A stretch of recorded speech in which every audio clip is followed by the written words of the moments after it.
네, 2부로 돌아왔습니다. 2부에서는 동주에 대해서 간단한 내용을 설명드린 다음에 본격적으로 이야기를 나눠보도록 하겠습니다. 일단 동주의 시놉시스는 일제강점기 시절입니다. 사촌지간이고 한 집안에서 태어난 동갑내기 윤동주와 송몽규의 이야기입니다. 윤동주는 시인이 되고 싶지만 집안에선 의사가 되길 바라고 친구인 송몽규가 신춘문예에 당선이 되자 윤동주가 열등감을 갖게 됩니다. 그 후에 연희전문학교에 둘 다 입학하여서 공부를 하지만 창씨개명 운동이 일어나게 되고 정지용과 송몽규의 권유에 따라서 윤동주도 창씨개명을 한 뒤에 일본 유학길에 오르게 됩니다. 그 이후에 다카마스 교수를 만나서 많은 이야기를 나누게 되고 공부를 한 뒤에 쿠미라고 하는 여학생의 도움으로 시집을 발행하기 직전에 고등형사에게 잡혀서 2년간 투옥 생활을 하게 되고 그 와중에 윤동주 시인과 송몽규는 삶을 마감하게 되는 것이 영화 전체적인 이야기입니다. 짧게 얘기하면은 윤동주가 시인을 꿈꾸지만 신념을 따라서 거침없이 행동을 하는 송몽규에게 그림자처럼 인식을 하게 돼서 그거에 대한 비애에 대해서 이야기를 하는 내용이 되겠습니다. 일단 이 영화는 실화를 바탕으로 하고 있는 영화고 실제 뭔가 좀 다른 점이 있다면 이야기를 하는 게 좋을 것 같은데요. 연애사 같은 게 대부분 픽션이지. 그렇죠. 예. 뭐 윤동주에게 여자가 당연히 있었겠지만 이여진이라든가 쿰이라든가 하는 구체적인 인물에 대해서는 알려진 바가 전혀 없고. 감독이 그러니까 실화라고 얘기할 수 있는 부분은 송몽규에 대한 내용 거의 다 그게 실화고 실화를 다룬 거는 거의 70%라고 보면 된다고 그거를 감안하고 들으셨으면 좋겠어요. 네. 그 이야기가 진행된 다음에 참외록 나레이션이 나오잖아요. 근데 뭐 그거는 일본에서 쓴 게 아니라고 하죠. 참외록이. 날짜가 안 맞지. 근데 어울리는 연출이 될 수가 있으니까 그렇게 한 거지. 중간중간에 인용되어 있는 시들이 있는데 일단 인용된 시들을 잠깐 얘기를 하면은 참외록, 눈 감고 간다, 병원, 별에는 밤, 아우의 인상화, 쉽게 씌어진 시, 사랑스러운 추억, 바람이 불어, 새로운 길, 자화상, 서시가 모두 인용이 됐었는데 그 중간에 여학생이랑 같이 바래다 주면서 나왔던 시 있잖아.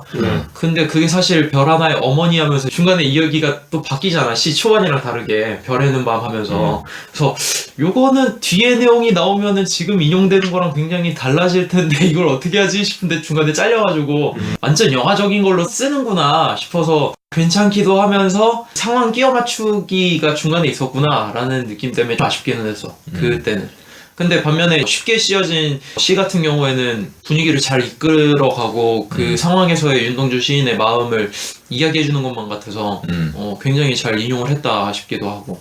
참외록 같은 경우에는 당연히 그 30%의 픽션에 들어가는 거기 때문에 끼워 맞추기 식으로 했으니까 네. 근데 그거는 상황에 따라서 잘 맞았으니까 애들이랑 이야기한 다음에 모국어로 볼 수 있는 책일 수도 있으니까 잘 간직하고 있으라고 책 한 권을 건네면서 쓰는 시가 하나 있었는데 그거는 저 상황에도 시가 쓰여지나? 그게 어색했더라고 나는. 비슷한 서사 구조를 가진 전작이 있습니다. 뭐냐면 즐거운 인생. 예. 단적으로 어떤 경우였냐면은 등장인물들 중 한 명의 가족인가? 누가 죽었는데 연습을 해야 되는 상황인 거야. 그러니까 그때 연습곡이 굉장히 격정적이고 슬프면서 드럼 치는 배우가 울분을 터뜨리면서 드럼을 치던 게 기억이 나. 영화 상의 스토리랑 그걸 음악에 대입시켜서 이끌고 갔었던 거지. 그러니까 여기도 마찬가지로 시를 인용해서 가져가는 건데 이게 픽션이랑 실존 인물의 차이 그리고 우리가 알고 있는 시랑 그때 마음이 어떻게 동화되느냐에 따라서 유치해지고 그때 상황에서는 어울리긴 하지만 유치하다라고 생각했거든. 근데 여기서는 직설적이라서 단순해 보일 수는 있지만 그래도 이렇게 시를 읊으면서 얘기한다면은 의미가 있는데? 라는 생각이 들어서 잘한 선택이 아닌가라고 생각이 들어. 중간중간에 내용에 맞춰서 어울리는 시를 나레이션으로 집어넣었다는 건. 난 자화상 장면에서 이건 정말 기가 막히다고 생각했는데 뭐였지? 송몽규가 잡혀가기 직전이란 말이야. 그래서 윤동주는 하숙방 위에 있고 창문을 통해서 아래에 있는 송몽규를 바라보는 시점이란 말이야. 맞아. 이 인물들의 관계를 보면은 사실 송몽규는 개성 있는 인물이라고 볼 수는 없지. 뻔한 인물이잖아. 근데 이 뻔한 인물이 생명력을 얻는 이유는 윤동주와 비교가 되고 대조가 되고 그 둘 사이의 관계 때문이란 말이야. 지난주에 주토피아 같은 경우도 주디 하나 따로 놓고 닉 따로 놓고 보면은 그냥 그렇게까지 매력 있는 인물들은 아니란 말이야. 근데 둘이 조합이 되면서 순진 얼빵녀와 능글맞은 남자의 구도가 되면서 이게 흥미롭고 재미있고 좀 깔쌈해지는 거잖아. 그치. 그와 마찬가지로 윤동주와 송명규 같은 경우도 비록 각각 떼놓고 보면 그렇게까지 매력이 두드러지지 않을 수 있지만 한쪽은 전형적인 독립운동가고 한쪽은 자신이 그 실천하고 행동하지 못하고 시를 쓰는다는 거에 대해서 부끄러운 반, 소신 반 있는 이런 인물이잖아. 이 둘 사이에 접점 때문에 이 영화가 매력이 있어지는 거고. 근데 이 자화상을 읊는 장면에서 어떻게 그게 묘사가 됐냐면은 자화상이라는 시 자체가 우물을 들여다보면서 자신의 얼굴을 바라보면서 자아성찰을 하는 시란 말이야. 우물이 거울의 역할을 하는 거지. 네. 우물에 비친 자신의 모습을 보면서 자기 자신에 대해서 회고하고 반성하고 검토하는 이런 시란 말이야.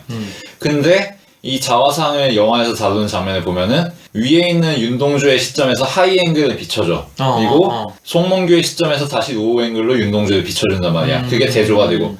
그러면서 우물 같은 구도를 자아내는 거지. 윤동주가 아래층에 있는 송몽규를 보면서 송몽규를 자신의 우물로 삼고 거울로 삼고 자기 자신의 모습을 비춰보는 거지. 그러니까 송몽규라는 인물 자체가 윤동주의 또 하나의 자신이라는 테마로 계속 이끌어져 온 거잖아. 그치. 근데 그게 막판 후반에서 이렇게 클라이맥스로 터진 거지. 이거는 정말 시를 영화에서 이보다 잘 사용할 수 있을까라는 생각이 들었어. 너무나도 완벽하게 이해해야 쓸 수 있는 그 대목이네. 그러니까 자화상이라는 시에 대해서도 이해하고 있어야 되고 이 송몽규라는 인물이 가지는 그 극적 기능에 대해서도 완벽하게 이해를 한 거잖아. 자신들이 만든 인물이지만 그것을 통제하지 못하고 엇나가는 작품들이 많은데 이 작품의 창작자들은 그걸 분명히 이해했다는 거지.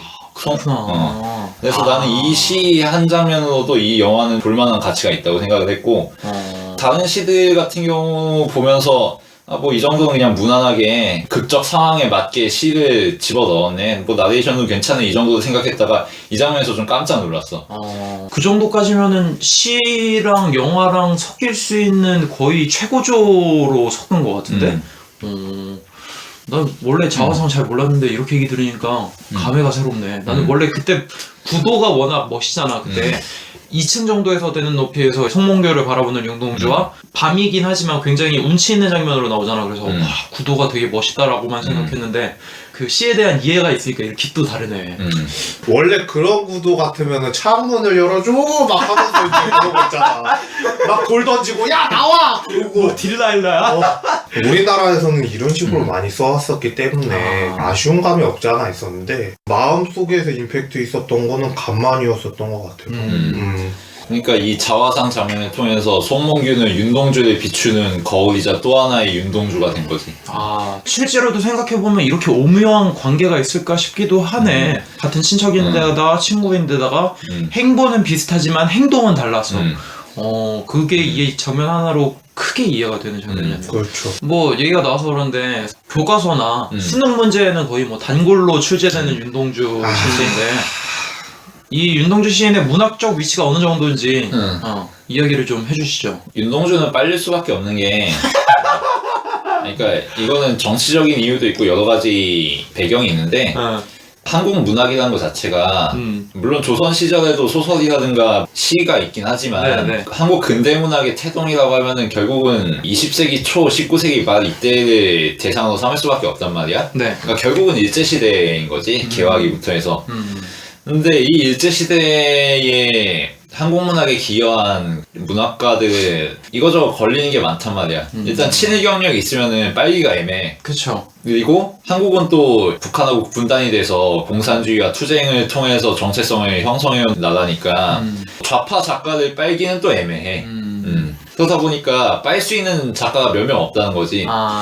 근데 그렇게 제외해놓고 왔을 때 칭찬할 만한 명분이 있는 시인, 문학적으로도 가치가 있으면서 정치적 논쟁에도 휘말릴 게 없으면서 적당히 독립적인 마인드도 표현한 사람이고 일제강점기 동안에 한국 문학이 태동하는 과정에서 중요한 역할을 차지한 그런 여러 가지 조건들을 붙여보면은 윤동주나 한용운 뭐 이 정도 말고는 모두가 빨만한 시인이 별로 없다는 거지.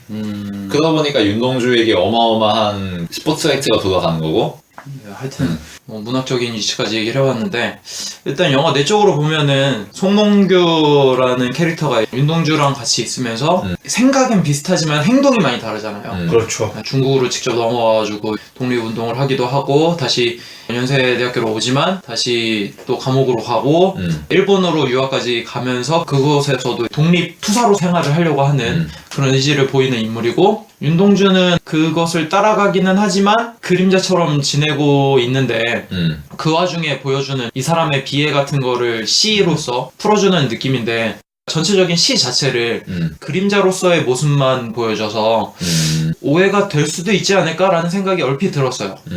근데 나는 그 부분은 어느 정도 잘 처리가 됐다고 보는 게 윤동주가 송몽규에게 열폭만 하는 게 아니거든.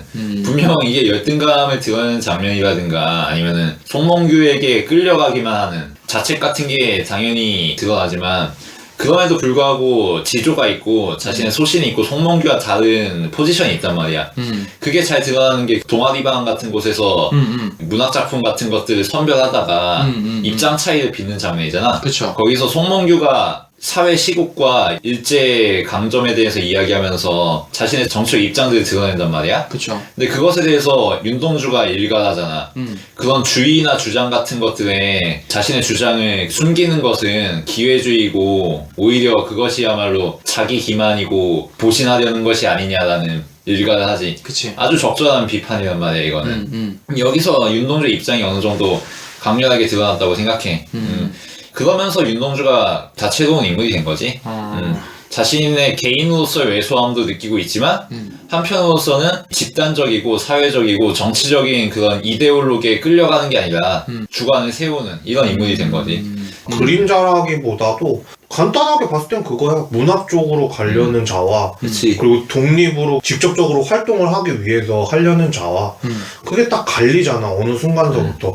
송몽규가 유학생 규합하러 갔을 때도 그 장면 보면 알 수 있는 게 송몽규가 울분을 참는 그런 쪽으로만 가잖아. 어차피 제가 무슨 뜻을 가지고 있는 애인지 알기 때문에 아, 넌 그냥 여기 가만히 있어라. 그냥 내가 가겠다. 뭐 그런 식으로 얘기하는 거 보면은 확실히 뭐 그림자라기보다도 인연과 이상이 다르기 때문에 그렇게 된 거 아닌가라는 생각이 좀 들어. 그러니까 윤동주와 송몽규라는 인물의 데뷔를 통해서 문학이란 거에 가치가 뭐가 있는가가 분명해지는 거지. 사실 문학 그리고 예술이라는 거에 가치를 얘기하자고 하면은 딱히 말하기가 좀 난감할 때가 많잖아. 그치. 그거 뭐에 도움되냐고 그치. 하면은 머뭇머뭇하게 되지. 그치. 실제로 이 작품에서도 계속 그런 질문을 던진단 말이야. 그치. 아버지도 그렇고. 그거 시 써서 뭐 할 거냐, 뭐 그 작가 돼서 뭐 할 거냐, 그럼 결국 신문 기자 되는 거 아니냐. 송몽규 같은 경우에는 문학 가지고는 혁명을 할 수 없다, 뭐 이런 얘기하고. 그치. 그것에 대해서 윤동주가 무력하다고 하는데 그렇게 따지면 사상도 마찬가지 아니냐. 결국에는 너희들이 말하는 혁명이나 저항이나 아나키즘이나 이런 것들도 결국은 남들이 말하는 대로 따라가는 거 아니냐. 남들이 말하는 생각과 남들이 말하는 그 이념에 자기 자신을 매몰시키고 자기 자신이 있는 행위가 아니냐. 우리가 할 수 있는 거는 이 문학과 예술이라는 것을 통해서 나의 생각을 세우고 군중심리와 감언이설에 혹하지 않고 뜻을 세우는 거 아니냐. 그래서 문학과 예술이 중요한 게 아니냐라는 입장인 거잖아. 이게 그 데뷔를 통해서 굉장히 잘 드러났다는 거지. 그러면서 이 영화의 존재 이유도 되는 거고, 이 영화 만들어서 뭐해라는 답도 되잖아 이게. 그치. 그러니까 그때 시대상에 따라서 저항하고자 했던 단순한 그 의미가 아니라 시대도 시대지만 그 와중에 또 다른 주제가 또 있어서 그게 중점이 돼서 이끌고 간다는 거지. 그치. 예술의 가치란 뭔가. 그래서 이 영화가 요즘 나왔던 한국 영화 중에 볼만한 영화라고 이야기할 수 있었던 이유인 것 같아. 항상 얘기하지만 너무 단순하잖아. 뭐 복수하는 거 나오면 복수하는 거 하는 거고, 사랑하는 거 나오면 사랑하는 얘기 하는 거고, 불륜 얘기 나오면 불륜 얘기 하는 거고. 그냥 그 정도에서 머물다가 그냥 마무리도 그냥 그냥 끝났구나. 우리가 정의 구현했구나. 와. 정치 세계에서 부정부패 우리가 몰아냈구나. 사건 해결했구나. 이 정도 수준이었는데 일제시대라고 하는 그 시대의 상황 속에서 정말 치열하게 그 상황을 이겨내고자 했던 젊은이들, 자신들의 신념이 어떻게 더 확고해져서 어떻게 자기 나름대로 저항을 했었는지에 이 실존 인물들을 통해서 이야기를 하는 거니까 확실히 의미가 깊은 것 같아. 또 한 가지 얘기할 만한 점은 나는 첫 시작부터 범상치가 않았던 게 처음에 사람들 나오잖아. 뭐 감동, 뭐 스텝 이야기 나오는데 다 이게 세로 쓰기로 돼 있잖아. 오, 요거 보고 되게 많이 놀랬어. 글씨 자체도 이쁘게 잘 썼는데 근데 세로 쓰기로 다 썼잖아. 왼쪽부터 오른쪽으로 차례대로 쭉쭉쭉쭉 그치. 나오는데 오, 이때부터 분위기가 좀 범상치가 않더라고, 맨 처음에. 그리고 마지막에 엔딩 크레딧 올라가기 직전까지도 자막에서 계속 세로 쓰기로 쭉쭉쭉 보여주는 거 보면서 아, 이 영화가 지향하는 바가 확실히 있구나라는 생각이 들었어. 그러니까 뭐 단순히 일제시대라고 해서 아, 일본 놈들 나쁜 놈, 뜨거운 우리들의 투쟁기 이런 수준이 아니라 자막을 배치하는 것 자체가 일단 문학에 대해서 이야기를 하고 그것에 대해서 존중하는 바에서 그런 방법을 쓴 거잖아, 자막을 쓴 게. 그래서 아, 이 영화가 확실히 지향하는 바가 상업 영화는 다르구나, 다른 분류의 이야기를 좀 하고 싶구나라는 게 보여서 굉장히 인상 깊었었던 것 같아. 요즘에 귀향 나오면서 그 생각도 좀 해봤어. 관객들이 다 보고 나오면서 그냥 화만 난다는 거지. 그냥 거기에서 끝나는 게 아니라 다른 면으로도 생각했을 법한 게 있을 수는 있는데 그 요소가 안 들어가니까 아쉽다라는 생각을 했었거든. 아, 동주처럼 또 찍었으면 어땠을까라는 생각이 들어. 좀 더 작품으로서의 가치를 인정해주고 많은 사람들이 보지 않았을까라는 생각이 좀 들어서 아까 전에도 얘기했듯이 일본 놈은 나쁜 놈 뭐 그런 식이 아니라도 아, 당연히 나쁜 거는 전제 하에 가는 거기 때문에 의미를 되새기려면은 뭔가 필요했었는데 그런 게 없어서 아쉬웠거든. 사실상 그게 좀 없어서 아쉬워서 그러니까 나의 마음은 지지 않았다라는 작품이 좋았다는 이유는 다큐기도 다큐지만 그래도 여러 가지 면에서도 생각할 여지를 남겨주거든.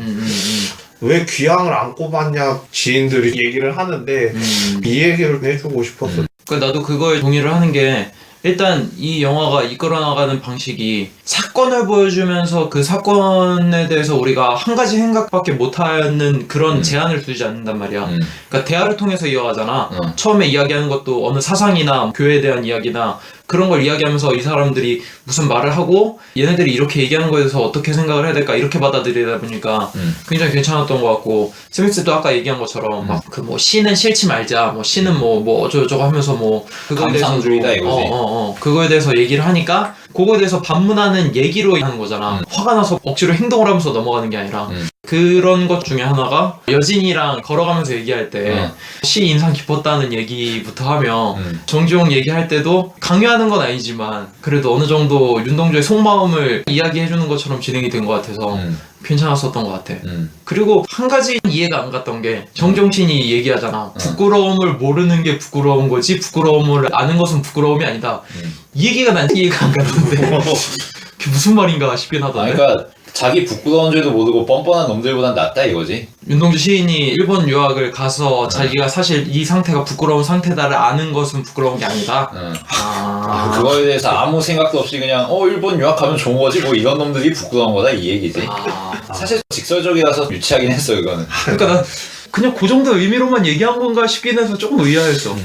그러니까 직접적으로는 일본 유학에 대한 이야기이기도 하지만 이 식민지 시대에 자신이 저항하지 못하고 그렇게 사회 흐름에 따라가기만 하는 거에 대해서 부끄럽다고 얘기하는 거잖아. 근데 정지용은 부끄러워할 수도 있는데 그것에 대해서 아무 비판의식도 안 가지고 그냥 사는 대로 살아가는 사람들 많다고 그것에 비하면 너는 의식이 있는 거다 뭐 얘기하는 거지.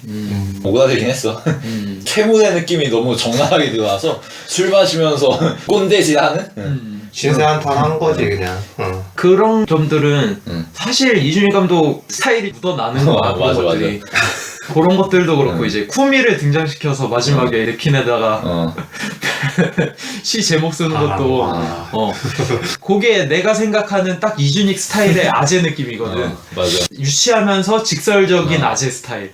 그게 딱 이준익 스타일이거든. 70년대 80년대 감성. 근데 그게 윤동주 시인이라고 하는 버프와 함께 중간중간 나오는 나레이션에 묻히는 감이 있는 거지. 그런 몇 장면들은 그렇지 않나 싶어. 또 송몽규가 이어진 이야기하면서 걔 잘 뭐 얘기해라 뭐 독립자금 어쩌고저쩌고 이 얘기하니까 너는 걔를 그렇게밖에 안 보냐 뭐 이런 거 하는 얘기도 좀 그렇지. 그런 장면 넣는 거는 굳이 그래 이렇게 졌나 싶기도 하는 장면이 몇 개 있기는 해. 반면에 재밌었던 건 있긴 해. 연희전문대학교에 완 다음에 이제 새로운 친구인데 알고 보니까 선배인 줄 알았는데 알고 강철중. 친구인 걸로 나오는 실존 인물이지 이 사람도. 그 에피소드는 재밌었던 것 같아. 얼굴이 박살난 이어진입니다.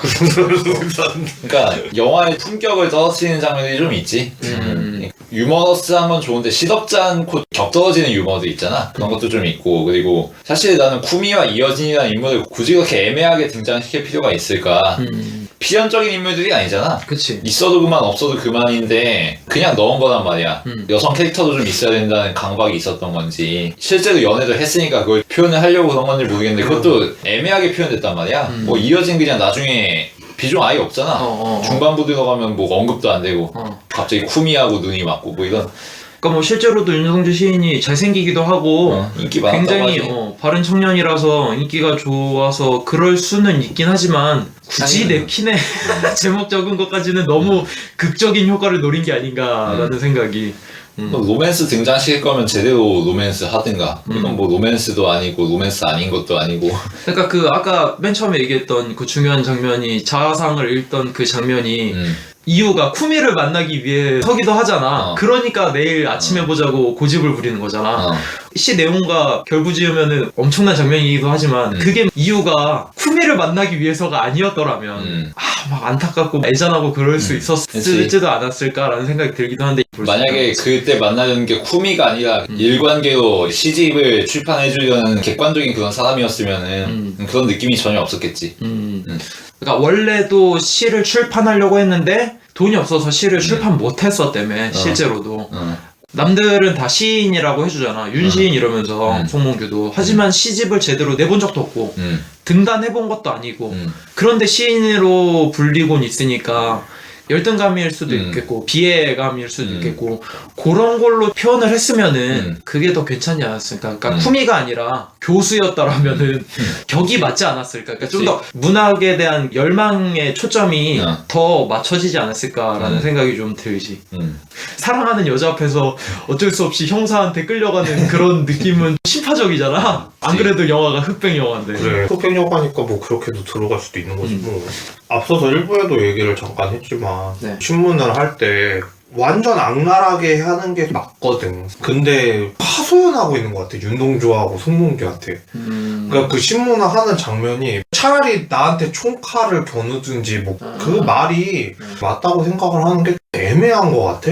신문을 하는 것도 자기가 막 하소연 해가면서 뭐 이런 식으로 했으니까 뭐 여기에다 서명을 하라느니 뭐라느니 얘기를 하는데 신문도 아닌 것 같고 자기에 대해서 이야기를 하고 싶은 건가 뭐 긴가민가 한 거야 그 장면을 보면서.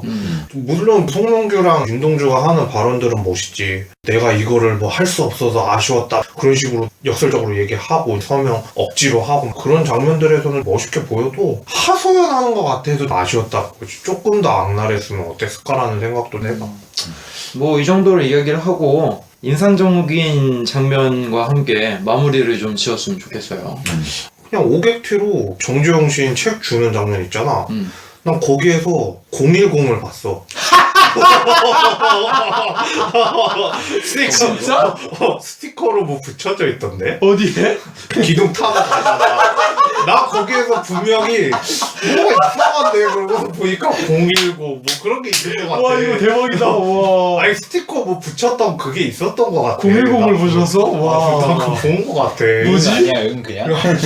그냥 스쳐 지나가서 그런지 몰라도 하여튼간에 뭔가 이거 엄청난 오겠는데 그럼 010 스티커가 붙여져 뭐 있나? 스티커 붙이져 있는 것 같아가지고 하여튼간 뭔가 전화번호 같은 거 적혀 있었던 것 같은데 이거 대박이다 이거. 아니 그니까 제가 헛것을 봤을 수도 있어요. 근데 어디선가 많이 본 게 붙어있는 것 같아요. 이거 완벽. 눈의 초점이 배경으로 향할 때도 있잖아요 잠깐. 근데 그 잠깐의 찰나의 순간에 그게 보이더라고요. 아니 왜 저게 붙여져 있지? 아 요거 웃겼다. 요거 웃겼어. 그거 010이 써 있어서. 그것만 아쉬웠고요. 예. 인상적인 장면은 정지용 시인 만나면서 물론 대사는 아침 드라마급 대사라서 자기 부끄러움을 모르고 나 그 얘기할 때 갑자기 생각난 게 도서관 가기 전에 엄마가 보는 거 잠깐 보고 있었는데 불륜을 하는 거를 알면서도 네가 불륜을 하는 뭐 이런 게 잠깐 생각이 나서 웃긴 거야. 그래서 니네들 얘기하는 걸 듣고서는 불륜을 하는 거 인식하면 부끄럽지 않은 거야? 뭐 그런 거 있잖아. 난 당당해. 뭐 그런 식으로 막 얘기를 하는 거야, 아침 드라마에서. 아 그래서 내가 아까 전에 계속 킥킥거렸거든. 내가 비록 창씨 개명을 하지만 이것은 독립을 위한 것이야. 뭐 그런 식으로 내가 불륜을 저지르지만 아니 오늘 영화가 그렇게 웃긴 영화가 아닌데 갑자기 니네들이 그렇게 얘기하니까 아 되게 웃긴 거야. 작가를 안드로메다로 보내네. 에. 아니 그래도 윤동주의 부끄러움과 불륜의 부끄러움을 결부시다니 진짜 대단하다. 아니 그냥 아침 드라마 대사가 갑자기 생각이 나서 윤동주 일본하고 간통한 거야? 아 미안하다 야. 아, 윤동주도 부끄러운 줄 알고 부끄러움을 저질렀는데 나라들 왜 못 저지르요? 나와 윤동주도 동급이란 말이야. 뭐 그런 아 식으로. 존나 웃기다 이거. 아 존나 문학적인데? 막장에? 막장에다 갑자기 결부시켜서 얘기하는. 윤동주의 그림자인데? 아 진짜 미안해요. 아 진짜 오늘 되게 심각한 한국 영화였는데 어쨌든 간에 얘기하면서 그 얘기했던 것들이 좀 기억에 많이 남기는 해요. 사실은 윤동주가 시인이 아니었기 때문에 등단도 안 한 상태였고 네. 불안한 심리라든가 그런 거를 잘 드러내준 장면이었다고 생각을 해서 일단 인상적인 장면이었던 건 네. 분명 시랑 어울리진 않지만 여학생과 함께 걸어가면서 계절이 지나가는 하늘에는 가을로 가득 차 있습니다 라면서 별에는 밤을 읊었던 그 장면 있잖아요.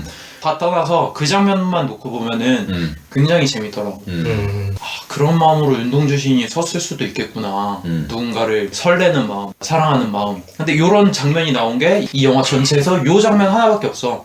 설레는 장면, 윤동주 시인의 수줍은 그 느낌을 볼 수 있는 그 장면이 요거 하나밖에 없는데 그래서 이 시가 읊어졌던 그 장면이 굉장히 인상 깊었고 사실 어느 정도 나도 동감하는 바가 있어요. 윤동주 시인은 시인이 아닌 거잖아. 사실. 그렇지만 옆에 있는 송몽규는 어느 정도 의식을 갖는 사람으로서 졸업식 때도 졸업장을 받으면서도 내팽개치고 가고 투옥도 되고 어떻게 보면은 인정받을 수 있는 거란 말이지. 가족들한테도 아빠는 내가 너 비싼 돈 주고 그거 그렇게 감옥 가라고 배웠냐 뭐 이렇게 얘기는 하지만 친척들은 뭐 남자가 큰일 하려면 그럴 수도 있는 거야 라고 얘기를 듣고 근데 윤동주 씨는 아무것도 못 들어. 그냥 반대만 처음부터 끝까지 듣는 입장.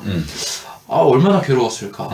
그러니까 나도 사실 공부를 했던 입장이니까 윤동주급으로 너를 결부시키냐 거기에다가. 뭔가 윤동주 시인이 이런 게 괴로웠겠구나. 그러면서 나도 2층 창문에서 내 친구를 바라봐야 되지 않을까. 아 진짜 얘네 집 2층이에요. 생각해보니까 얘네 집 2층이네. 나 베란다로 한번 너네 집 쳐다봐야겠다. 나는 사나이가 불을 던지고 비워집니다. 이거 뭐 웃자고 하는 소리고. 젊은 시절에 가슴에 한을 갖고 있는 청년이 그러니까 29살에 죽었잖아. 딱 그때까지가 일을 제대로 하기 직전 나이대였으니까 어떤 의식으로 이 사람이 20대를 살았는지 어느 정도 그림은 그려진다 라는 공감이 가서 이 영화를 선택했던 것 같습니다. 네. 이 영화의 장점으로 또 하나 꼽고 싶은 거는 이 시대적인 공기가 굉장히 잘 반영이 됐다는 거. 그러니까 등장인물들이 이렇게 많지는 않아. 그쵸. 근데 그 인물들이 여러 가지 당대에 존재할 수 있었던 포지션을 대표하고 있단 말이야. 예를 들어서 윤동주 같은 경우에는 그 식민지 시대의 지식인들, 문학인들 그런 사람들의 입장을 반영하고 있는 거고 송몽규는 아주 전형적인 당대 독립운동가들 이런 입장을 반영하고 있고 조선인에게 동정적이고 일본의 폭력적인 군국주의 문화에 대해서 경각심을 가지는 교수, 일본인 지식인의 포지션도 있고 그리고 왜 이 태평양 전쟁이 정당하고 이 전쟁이 반드시 수행해야 되는지를 역설하는 일본인 순사도 있어. 그치. 이 사람이 그냥 윤동주하고 송명구를 두들겨 패는 게 아니라 나름의 신념이 있고 정당성에 대해서 확신이 있는 인물이란 말이야. 맞아. 물론 그것은 헛개비이지만 그럼에도 불구하고 꽤 설득력 있게 묘사가 됐다고 생각하거든. 물론 오바스럽긴 해. 순사가 왜 굳이 죄수에게 그렇게 구구절절 자신의 입장을 강변해야 돼. 근데 그럼에도 불구하고 그 입장을 강변함으로써 그 시대의 사람들이 어떤 생각을 가지고 살아가는지 어떤 갈등을 보였는지가 눈에 들어온다는 거지. 느껴지고 그런 점이 좋았던 것 같고 그거 되게 동의하는 게 사실 그런 장면 보여주면은 액션이 있는 장면을 보여줘야지 좀 더 설득력이 있게 다가오잖아. 근데 송몽규라고 하는 캐릭터가 윤동주한테 넌 몰라도 돼 이 자식아 그런 식으로 하고 넘어가려고 하는 걸 보면은 아, 저 인물은 진짜 그런 일이 있었겠구나. 뭔가 일을 저질렀겠구나. 그런 연기력까지 설득력으로 더워서 그러니까 배우들의 연기도 확실히 한몫을 한 것 같아 이거는. 여러 가지로 괜찮았다고 보고 아쉬운 건 아까 말했듯이 영화의 무게감이나 진지함과 어울리지 않는 맥 빠지는 장면들, 좀 허술한 구석들 그런 것들이 불순물로 다가와서 편집을 해내고 싶다는 생각이 들었고 깔끔하게 만들 수 있지 않았을까. 그리고 또 한 가지 아쉬웠던 거는 최근에 헝거가 개봉했어요. 예. 헝거의 미덕이라면은 롱테이크 씬을 통해서 두 사람의 대화 장면을 아주 밀도 있고 심도 깊게 다루는 그게 그 작품의 묘미라고 할 수가 있는데 그 작품의 그런 무게감에 못 미친다는 생각이 들더라고. 그래서 너무 직설적이라든가 너무 정확하다든가 그리고 NPC스러움. 아까도 송몽규도 얘기했지만 송몽규도 사실 NPC잖아요 일종의. 그리고 일본인 순사 같은 경우도 어느 정도 NPC스러운 전형적인 클리셰 캐릭터고 그런 점에서 이 인물들이 가지고 있는 중후함이 덜 드러나지 않았나. 아직은 갈 길이 멀지 않을까라는 생각을 했어. 나도 이건 근데 동의도 하면서 동의하지 않는 것도 있는 게 일단 동의하는 바는 문학적으로서 그들의 위치나 주장을 이야기를 했는데 얘네들은 사실 20대잖아. 그리고 어떻게 보면 청년들인 거잖아. 그러니까 그 정도 생각할 수밖에 없었다. 그러니까 그 정도 무게감만 갖고 있는 거다.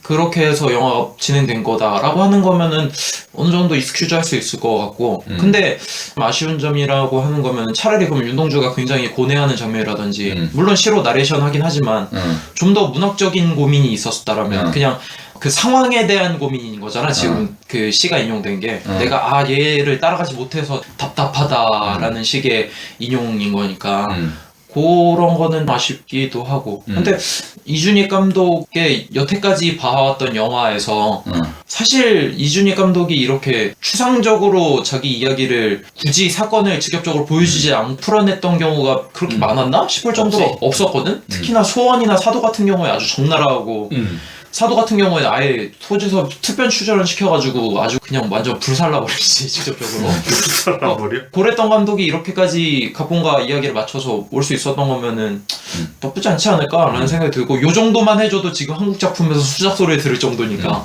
그러니까 헝거하고 비교해서 딱 드러나는 게 헝거는 일단 대사 그렇게까지 많진 않아. 대부분 인물의 이미지로 얘기하거든. 맞아. 담배 연기라든가 아니면 인물의 사소한 동작이라든가 이런 걸로 인물의 정서와 감정과 의견을 표현하는데 동주는 그게 아니라 다 말로 표현돼 있거든.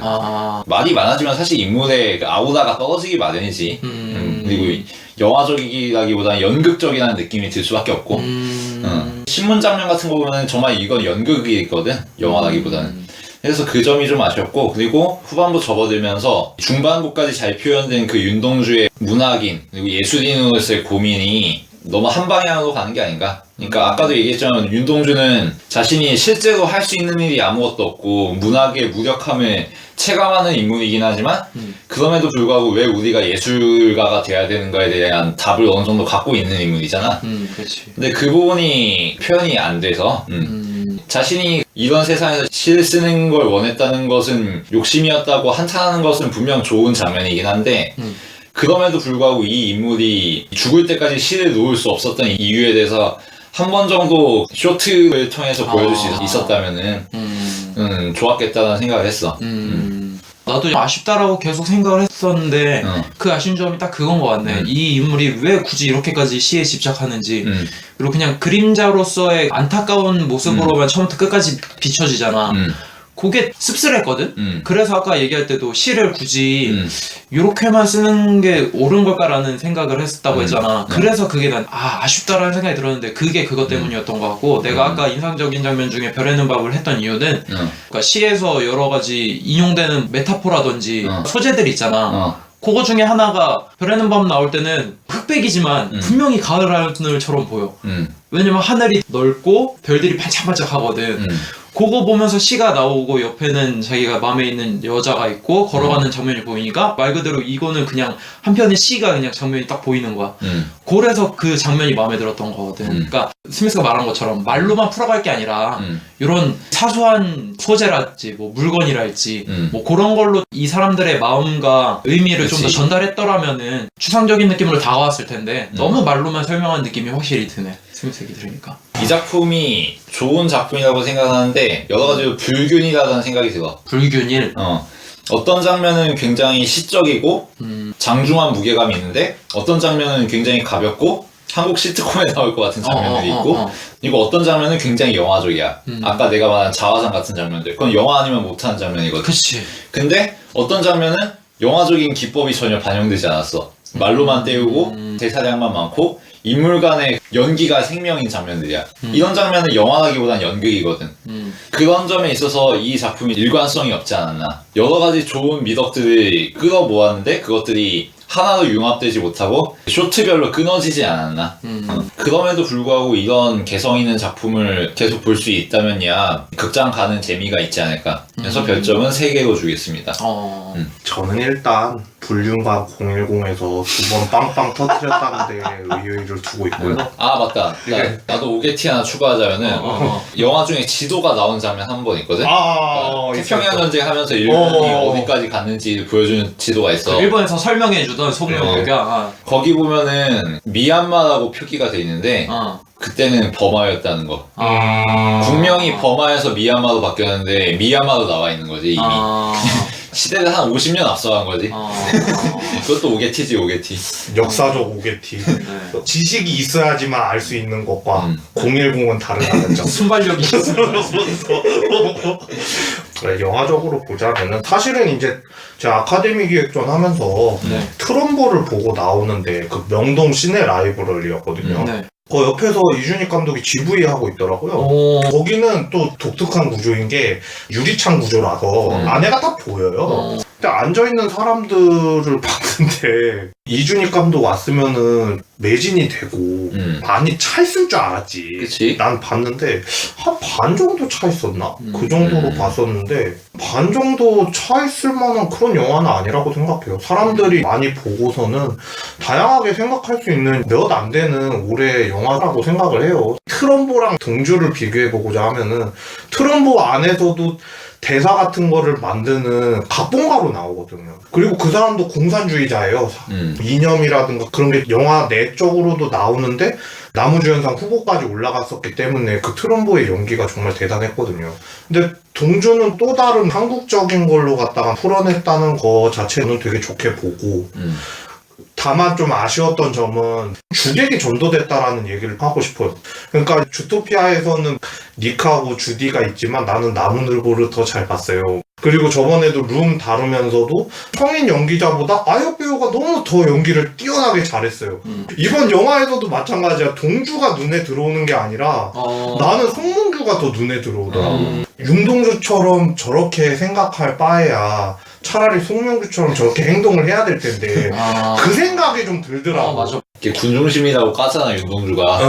그러니까 별점은 3개 반 정도 주고 싶어요. 아쉬워하는 사람들의 이야기 또 들어보니까 일리가 있는 게 잠이 오더라고요. 뭐 지루했어요. 평면적이에요. 뭐 이런 얘기도 있는 것도 맞는 말이라고 생각이 들고 3개 반 정도 주면은 적당하지 않을까. 이준익 감독님의 작품 중에서는 그래도 오락적인 요소 빼고는 작품적으로 봤을 때는 최고로 뛰어난 작품이 아니었을까 라는 생각은 해보네요. 예. 명주 의견에 크게 공감하는 게 어떤 생각이 들었냐면은 뭐 자네는 시인이니까 시인은 그러면 안 돼. 너는 의식이 깨어있는 사람이니까 좀 달라야 돼.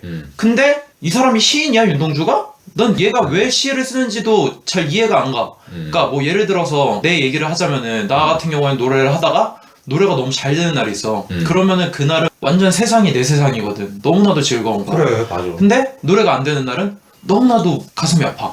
노래 잘 안 되니까, 너무 잘 안 되니까. 요런 류의 장면이라도 좀 들어가 있으면은 윤동주한테 더 이입이 됐겠지. 차라리 우리는 시대 상황에서 송몽규의 그 의지, 그렇지. 송몽규가 보여주는 행동력, 선생님한테 그러면 우리가 어떻게 해야 주권을 찾을 수 있습니까? 막 이렇게 당당한 모습, 그 모습이 더 멋있고 그의 행동에 더 마음이 간단 말이지. 근데 그걸 바라보면서 그림자처럼 슬퍼만 하는 윤동주 시인의 모습이 아쉬운 건 사실이었어. 나는 보는 내내.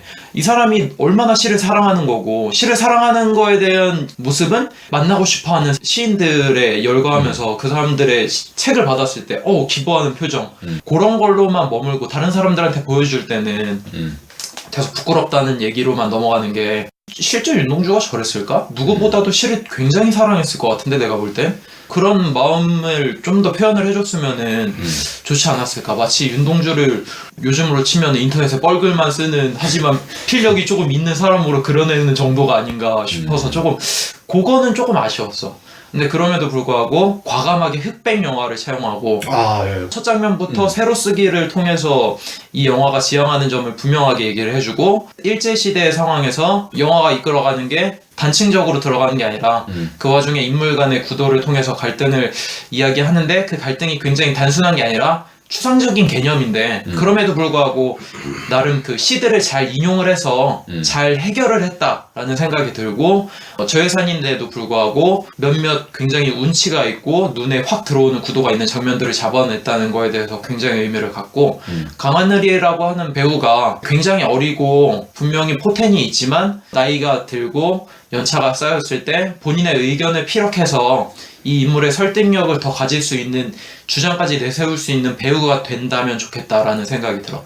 어느 정도 배우로서 주문하는 역할만 했다라고 생각이 들 수도 있는 면이 있거든. 분명히 이런 점은 싸워서 이겨내야 될 부분들도 있었을 거라는 생각이 들어. 그러니까 아까처럼 시트콤에다 나올 법한 그런 개그가 나온다든지 그런 장면은 본인이 찍으면서도 감정선이 깨질 텐데 그런 거는 짬밥이 쌓여서 해결할 수 있었으면 좋겠다. 그러니까 뭐 이거는 뭐 당연히 내 생각인 거니까 그런 장면이 있었으면 좋겠고 4점을 주고 싶습니다. 예. 네. 그리고 요즘에 또 개봉하는 것들 몇 개 있거든요. 글로리데이라든가 아니면 스티플라워, 소꿉놀이라는 작품도 있고요. 여러 가지 있어요. 저예산이면서도 독립영화 같으면서도 활발하게 활동하고 있으니까 사람들이 많이 봐줬으면 좋겠어요. 네. 되게 재밌는 것도 많거든요. 스티플라워 같은 경우에는 여기에서도 다룰 법한 잡초 같은 근성의 여자가 나와서 얘기하는 영화가 있는데, 정아담이라는 배우가 요즘에 각광받고 있거든요. 독립영화계에서는. 그래서 또 그것도 한번 보셨으면 좋겠어요. 내가 얘기하면서도 지금 생각해보니까 윤동주 시 중에는 쉽게 씌어진 시라는 게 있잖아. 생각해보니까 윤동주는 시 쓰는 게 어렵지 않았을 거라는 생각도 갑자기 드네. 아유, 그래요. 그래서 예. 괴로워했던 장면을 넣기도 어려웠을 수도 있겠다. 시가 잘 안 써지는 인물이 아니었을 수도 있었으니까. 송명규 그 사람한테 더 감정이입이 됐다는 게 아쉽기도 하면서 제목은 동주지만 그러니까 이준익 감독이 그런 얘기 하더라. 몽규라고 했으면 보셨을 거예요. 동주라고 했으니까 보는 거예요, 사람들이. 그런 얘기도 하시더라고요. 네. 솔직히 좀 현실적이더라, 진짜. 그렇게 들어보니까. 그 신현식 감독이 진행하고 있는 아티스트 프로젝트에서 첫 일환으로 진행된 프로젝트인데, 본인도 얘기하기를 윤동주만큼 브랜딩을 갖고 있는 아티스트는 아마 다루지 않을 거라고, 이 사람이 가장 유명하고 힘이 있는 브랜딩을 갖고 있는 아티스트를 다뤘을 거고, 앞으로는 이거보다는 덜한 브랜드 이미지를 갖고 있는 아티스트를 다룰 거라고 생각하고, 이분과 같이 작업을 할 감독들의 영화가 굉장히 기대가 됩니다. 그래서 새로운 한국 영화계에 활력이 되었으면 하는 바람이 있습니다. 이 정도로 저희 오늘 다루었던 동주를 마무리 짓도록 하고, 다음 주에는 우리 명주군이 불러주시죠. 클로버필드 10번지. 클로버필드 10번지. 긴장감이 있고 쫄깃쫄깃해요. 친구들이 지금 아직 못 본 상태인 것 같은데 한번 극장 가서 보시면은 쫄깃쫄깃하실 건데, 밀실형 영화라서 다른 영화들이랑 비교도 될 수도 있을 것 같고, 사람들이 보기에도 이런 영화 우리나라에는 왜 없을까? 그런 생각도 해보시면서 보실 수 있을 것 같아서 이제 선정을 해봤습니다. 다음 주도. 오랜만에 아주 스릴러하고 쫄깃쫄깃한 영화인가 보네요. 예, 제가 경품 퍼즐 애들한테 하나씩 줬는데 맞춰봤는지는 모르겠네요. 시간이 없어서 못 맞춰봤는데 선물 감사드리고, 저희가 오늘 다루었던 영화 동주, 그리고 다음 주에 클로버필드 10번지입니다. 오늘 방송 여기까지 들어주셔서 감사드립니다.